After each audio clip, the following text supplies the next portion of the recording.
I wasn't even supposed to be there that night.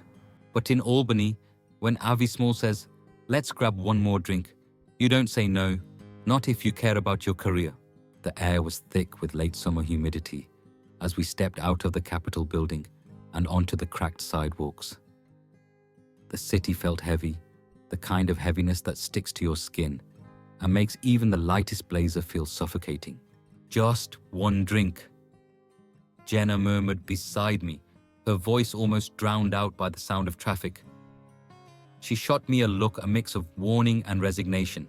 "Yeah," I said, forcing a smile. "One drink." But I already knew that in politics, one drink rarely meant one. The bar was dimly lit and smelled faintly of stale beer and desperation. The kind of place staffers haunt after hours to trade gossip about donors' rivals and scandals that haven't yet made the papers. Avi slid into the corner booth first, motioning for us to follow. His presence dominated the space even in casual clothes. There was an ease in the way he leaned back, one arm stretched along the top of the booth as if he owned not just the room, but everyone in it. "Relax, you two," he said smoothly. "This isn't a staff meeting. Just a little celebration." I didn't ask what we were celebrating. I already knew better than to ask too many questions. The drinks came quickly. Bourbon for Avi, a vodka soda for Jenna, and a glass of red wine for me. At first it felt almost normal. Small talk about campaign strategy, light ribbing about the governor's latest press gaffe. Avi's laughter was warm and practiced the kind that made people lean in, wanting to be closer. But then his hand brushed my shoulder. Once, a casual touch, then again. This time lingering thumb tracing a slow circle. I froze. "Hey, you okay?" Jenna asked softly, catching my eyes from across the table. "Yeah," I forced a smile. "Just tired." But I wasn't okay. Avi leaned closer, so close I could smell the bourbon on his breath. "You work too hard," he murmured, his voice pitched low so Jenna couldn't hear. "You need someone to take care of you." I stiffened. "Thanks, but I'm fine," I said, evenly pulling my shoulder away, just enough to break his touch. He smirked, swirling his drink. "You don't have to play tough, you know. You're among friends here." The word friends sounded like a threat. The rest of the night passed in a blur of forced laughter and rising dread. Every time I tried to excuse myself, Avi would block me with another round, another question, another story that demanded my attention. "You're sharp, you know that," he said at one point, his hand brushing mine as he reached for his glass. "I see real potential in you. But potential needs guidance." The right doors opened. "I appreciate the feedback," I said, my voice clipped. His eyes narrowed slightly at my tone. By the time I finally stood to leave, it was almost 1 a.m. "Leaving so soon?" Avi asked, his tone light but his gaze sharp. "Yes," I said firmly. "Early morning tomorrow." He stood too, blocking my path just long enough to make my pulse spike. His hand found my wrist fingers, curling tighter than necessary. "Don't be a stranger," he said softly. "You know how this town works." "I do," I replied, meeting his gaze without flinching. "That's why I'm leaving." For a split second, something flickered in his eyes. Surprise, maybe even anger. But then it was gone, replaced by that same polished smile. "Smart girl," he said. "Get some rest." I walked out into the humid night air, my heart pounding so hard I thought I might be sick. On the corner, Jenna caught up to me. "Hey," she said quietly. I think I saw what he did." I didn't answer. I couldn't. "Look," she continued, her voice low, urgent. "Don't say anything. Not yet. You know what he's like." "I know. Just be careful." "Okay." I nodded, though I wasn't sure what I was agreeing to. As I watched her disappear down the street, I realized I was gripping my phone so tightly, my knuckles ached. I pulled it out, opened the Notes app, and started typing. Not because I planned to report him. Not yet. But because I knew if I didn't write it down now, every word, every detail, there would come a day when someone would try to convince me it hadn't happened at all.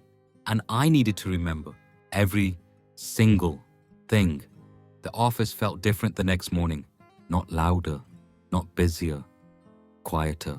The kind of quiet that presses against your skin, heavy and suffocating, like walking into a room moments after everyone's been talking about you.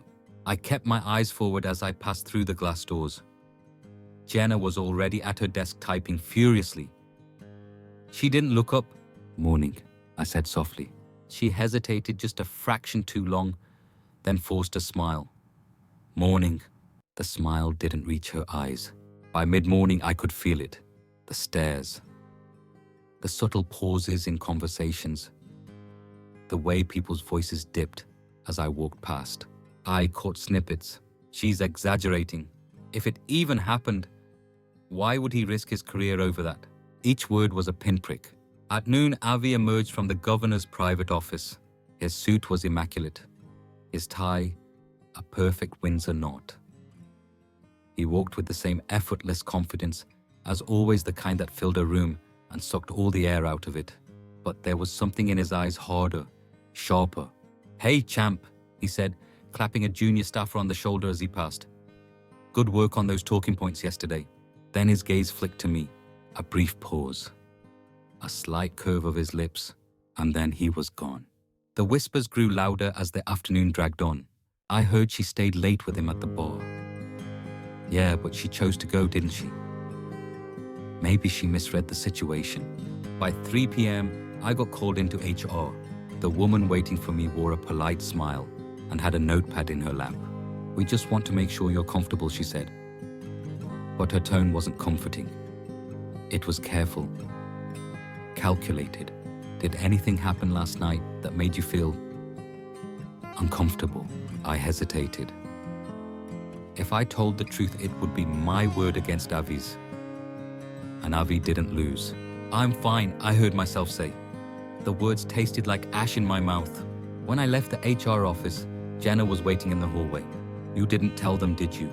she asked, her voice low. I shook my head. "Good," she whispered. "You don't want to go up against him. Not alone." By the end of the day, Avi's version of events had already begun to circulate. It was a long night. We were all drinking. There was nothing inappropriate. Simple, clean, and devastatingly effective. That night, as I sat alone in my apartment, I stared at my phone. "Maybe you misread him." A small voice in my head whispered, "Maybe you're overreacting." I opened the Notes app again. July 14th, 12:45 a.m. He touched my wrist. He gripped it too tightly when I tried to leave. His smile didn't look like a smile anymore. It looked like possession. I read the words over and over until they blurred. I wasn't crazy. I wasn't overreacting. And yet somehow, Avi was already making me doubt my own reality. The next morning, my inbox was full of meeting invites. All of them excluded me. The whispers didn't stop. If anything, they grew louder. 2 days after that night at the bar, I walked into the office and felt the shift like a physical weight pressing down on my shoulders. This wasn't just gossip anymore. This was judgment. She's trying to ruin him. Why now? If it was so bad, why not speak up? Then probably wants a payout. Every word felt like a dagger twisting deeper. I kept my head down. Pretended not to hear. Pretended not to care. But inside, I was unraveling. That afternoon, my phone buzzed. "Jenna, you need to see this. Now." She sent a link. At first, I didn't want to click it. My hands hovered over the screen, trembling. Then I tapped. The video was grainy, taken from a security camera tucked high in the corner of the bar. It showed us in the booth, Avi leaning in close, his hand sliding down my back, my body stiffening, recoiling. I watched as I tried to stand his fingers, curling tight around my wrist. His smile wasn't charming in the footage. It was predatory. There was no sound, but my memory filled in the blanks. "Don't be a stranger. You know how this town works." The video was only 38 seconds long, but it was enough. By the time I looked up, my notifications had exploded. Tweets, texts, Missed calls from unknown numbers. Avi Small accused of sexual misconduct. Video surfaces online. At 5:17 p.m. my work email dinged. Subject: Crisis Management Protocols from Governor's Chief of Staff. The message was short. We are aware of the developing situation. Effective immediately, Mr. Small is on administrative leave pending investigation. The next morning, Avi was gone. No warning, no goodbye. His office door stood open, the nameplate already removed, but I wasn't relieved. That evening the call started. Blocked numbers, long silences. Then finally a voice: "You've ruined everything." Click. I stared at the phone hard, pounding my apartment. Suddenly too quiet. The headlines the next day were relentless. Governor's Aide resigns. Amid sexual harassment allegations, video evidence raises questions about office culture in Albany. And then the opinion pieces started. Some called me brave. Others called me a liar. I sat at my kitchen table staring at the glow of my laptop screen, feeling hollow. I didn't ask for this. Didn't want to be the face of a scandal. All I wanted was to do my job, to survive in a world where people like Avi always won. But maybe this time he wouldn't. The world didn't end when Avi resigned. At first it felt like it might. The media frenzy, the Twitter storms, the phone calls from reporters asking for a comment, a quote, a tearful soundbite to fit their narrative. I gave them nothing. No interviews, no press conferences. I stayed silent. Because silence, I realized, was louder than screaming. 2 weeks later, I walked into the law office downtown. The receptionist glanced up, recognition flickering in her eyes. You're her, aren't you?" she whispered. I didn't answer. "Mrs. Grant is waiting for you," she said quickly, ushering me toward a corner office. Inside the lawyer, a woman in her late 40s with sharp eyes and an even sharper mind closed the door behind us. "You're sure about this?" she asked. "Yes. You know they'll come after you. Not just Avi. The whole damn machine." "I know." She studied me for a moment, then nodded. "Good. That means you're ready." The lawsuit wasn't about money. It was about the culture, the silence, the way HR asked all the wrong questions, the way people in power whispered behind closed doors instead of protecting those beneath them. We weren't just suing Avi. We were suing the governor's office. Word spread fast. Some people called me brave. Others called me an opportunist. But the stories started coming. One by one, women emailed, texted, called. He did the same thing to me. I thought I was the only one. They told me to keep quiet too. Avi tried to fight back. He hired a PR firm, released a statement blaming a smear campaign orchestrated by political enemies. But the video was everywhere. Clips played on loop on cable news. Screenshots flooded social media. Every attempt he made to rewrite the story only made it worse. By the end of the month, no one would take his calls. He'd gone from the man who pulled the strings to a pariah overnight.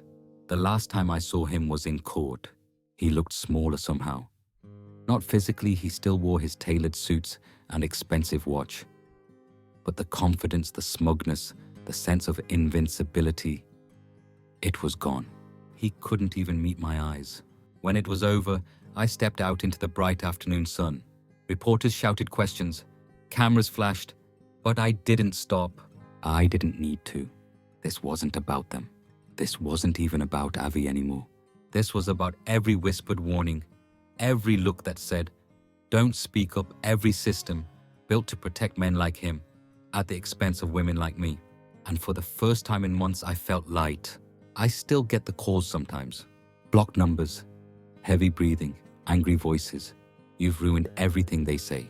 But they're wrong. I didn't ruin anything. I just refuse to stay quiet. Subscribe, leave a comment, and follow me to hear more incredible stories coming your way.